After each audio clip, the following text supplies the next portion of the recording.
I'm going to read an extract from John Berger's book, And Our Faces, My Heart, Briefest Photos. And it's the one piece in the book which is not actually a poem because it was written in prose.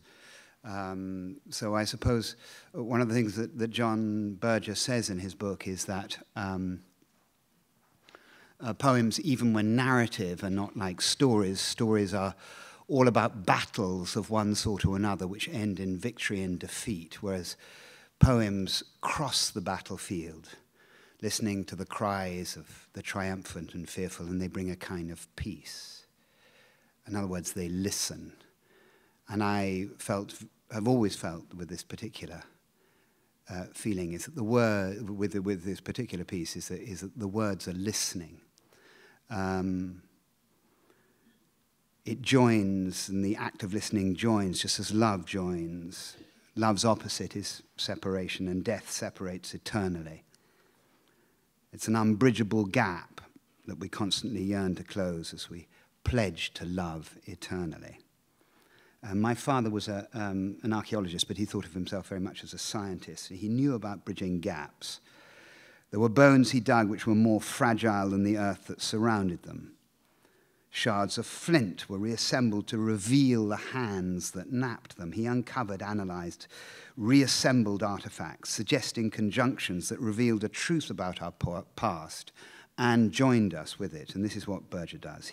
He also joins, but his tools are words. And in this exquisite book, he uses the tools, I think, to dig like an archaeologist and distill like a chemist or theorize like a cosmologist, and joins the fragments he uncovers with an eye as sure as an astronomer and a hand as gentle as a carpenter.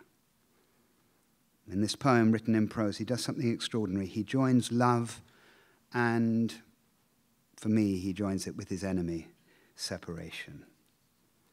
He constructs a promise that is perhaps indistinguishable from the promise of poetry itself. A promise, as Berger puts it, that language has acknowledged, has given shelter to the experience which demanded, which cried out.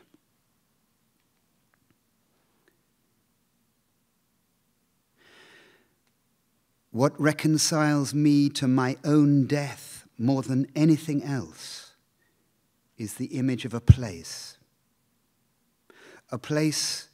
where your bones and mine are buried, thrown, uncovered, together.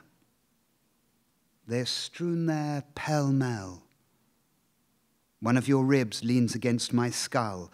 A metacarpal of my left hand lies inside your pelvis.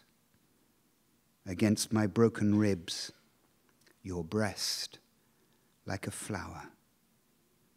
The 100 bones of our feet are scattered like gravel.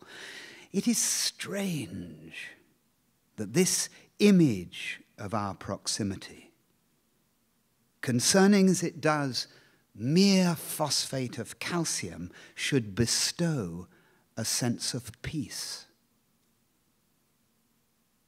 Yet it does.